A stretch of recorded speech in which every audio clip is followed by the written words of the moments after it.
Hello. Jason Rice here. I think this is live. That's why I'm sitting there staring at a daze.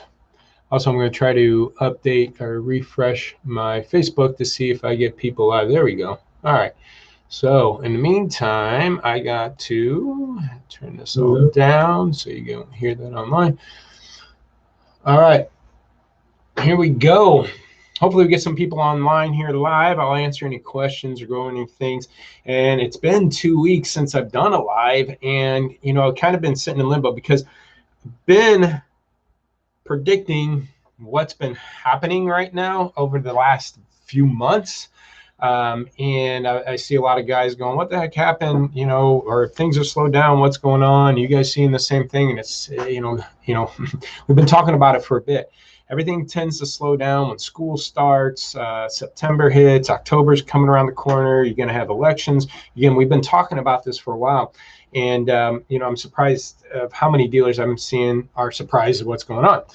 We're going to see this market adjustment, right? Doesn't mean the market's popped and used cars is going down the drain.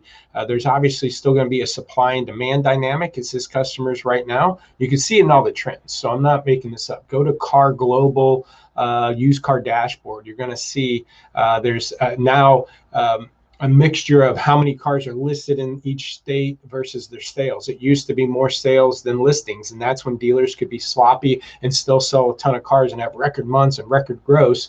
Well, it was shooting fish in the barrel time. So we had a lot of flexibility and being able to sell cars without working too hard and be able to get our grosses up and demand more for it because it was a seller's market. Now it's coming back to be more of a buyer's market. So you see that happening. Go to google.com/trends, type in used cars, and you can do it by state, but we're seeing across the board, shopper counts are down. Less people are looking for used cars. So this is a common trend. School's starting, people are still trying to get their schedule underneath them. So my point here is too, we're seeing auction numbers starting to drop. We're seeing posts of guys being able to buy cars $1,000, $2,000 back a book now of MMR. We're seeing no sales happening at the lanes. And so we're starting to see the market adjust.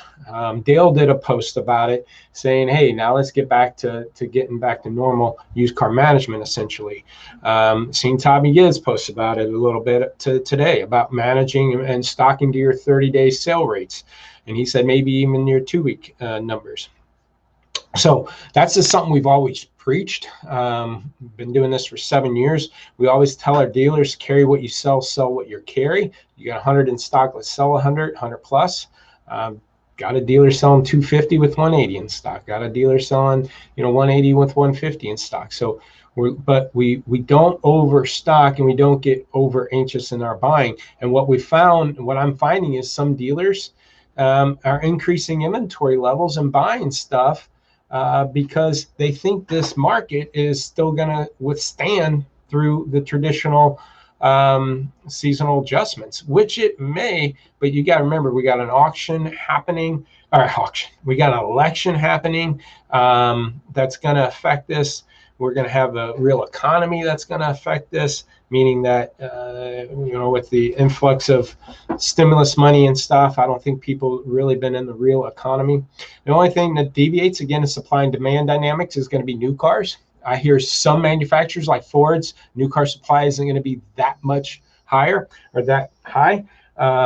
And so they're not going to probably be pushing big incentives if supply is going to be there. But I also hear from Mazda stores that allocation and production's been tripled. I've heard from Volkswagen stores, their allocation is going to be big. There's certain manufacturers where allocation is going to be huge. So I think Chrysler, another one that I heard allocation is going to be huge. So those manufacturers, I think, are going to put big incentives to try to finish this year out strong. So I would be hesitant on any late models. But again, if it's a Ford store with low Ford new car production, then maybe late model certified is a good switch. But in general, late models are going to be tougher this last quarter because of new car incentives, new car model year clearance. So I'd be getting off of those. I bring that up because, again, the dealer that I'm watching his inventory going up 100 plus units, going from 200 to 300 in the last 30 days.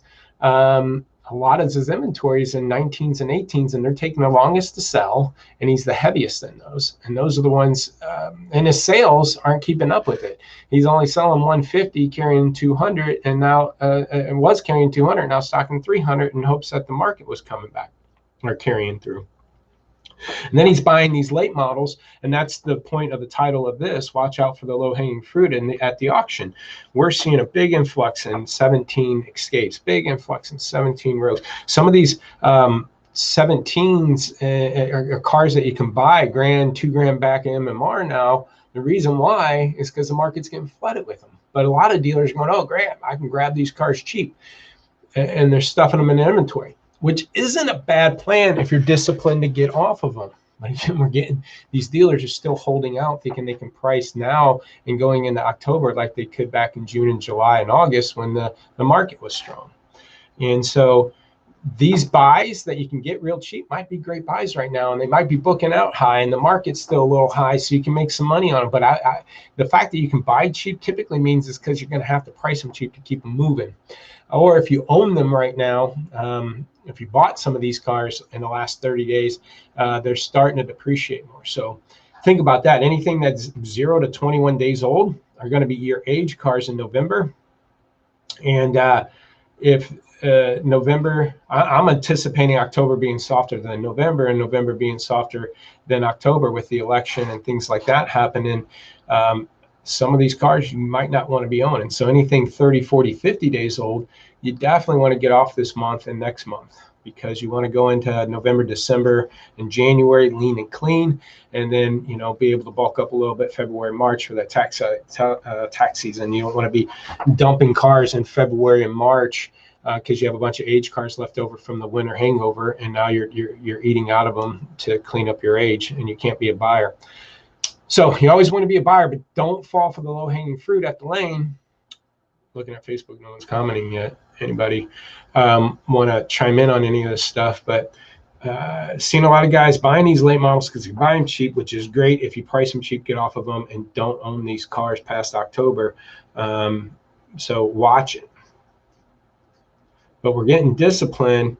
If you're a disciplined store, it's fine, because you're looking at the inventory daily and making adjustments all the time. If you're not disciplined store, thinking this market's still there and I can finally buy cars cheap, so let's stock up because the market's here, the bubble's popping at some point in time, and it's going to happen sooner than later.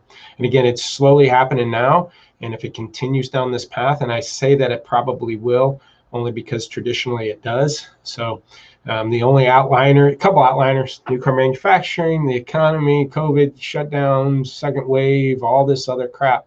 But I do think that second wave is not going to be as strong as that first wave, because whoever did what they were going to do already did it, if that makes sense. So hope this was helpful. If you want a free inventory evaluation, go to laptop.com. How we can help you. Oh, let me go back. Stocking levels. Guys, you know, the 30 days is out the window. One of the things that we do here in a little promo, we have based on, we help dealers figure out their stocking levels they need, but we do it in 2-week windows. So I wouldn't look at 30-day sale rates, carry rates, or sell rates. I'd be looking at 2-week sale rates, multiply that by 2. So in our stocking tool, as far as level goes, and we did a stocking tool, we give you historical data, because a lot of your inventory management tools don't give you a lot of year, make, model, historical, year, make, model, trim, what do they sell for, how fast are they selling. We provided that. It's just, again, we're not competing with the pricing tools. You already have one of those. I'm trying to get you information you don't have. So we're getting you information on year, make, model, trims. But we look at, and as far as do you need more or do you need less, we look at your 2-week sale rate and then times that by 2. So if you have 10 in stock and you've sold 10 in 2 weeks, you're on pace to sell 20 in a month. Well, you got 10 in stock, on pace to sell 20, we're going to tell you to get 10. So again, you're on pace for selling 20 in a month. I'm not looking at your month sale rate, because guess what? In the last week or two, if sales go down, you go from selling 10 in 2 weeks down to only selling 5 in 2 weeks. Now you're only on pace to sell 10. You have 10 in stock. I'm not going to tell you to buy anything. So our stocking tool is fluctuating as your inventory sale rate increases or decreases in a 2-week window. I'm going to look at a 2-week knowing that I'm stocking for a 4-week. Okay, so you can do that yourself if you want to, but again, we provide that. That stocking tool I can get you separate. You don't have to be a client of ours where you do our weekly calls and all our other. I can give you that separately into a different tool. You can go to lotpop.com/lot stock, or just go to products and see the lot stock if you want that information. But either way, only stock level wise to your 2-week sale rate, figuring out what you've been selling in 2 weeks for your monthly inventory levels. All right. LotPop.com for your inventory evaluation, YouTube.com/LotPop Inc. These all go up there. Subscribe to that if you want. You get notified whenever these go live. And iTunes, podcasts, all this information goes up on there too. Hope you thought it was helpful. 844-LOTPOP4. Thanks.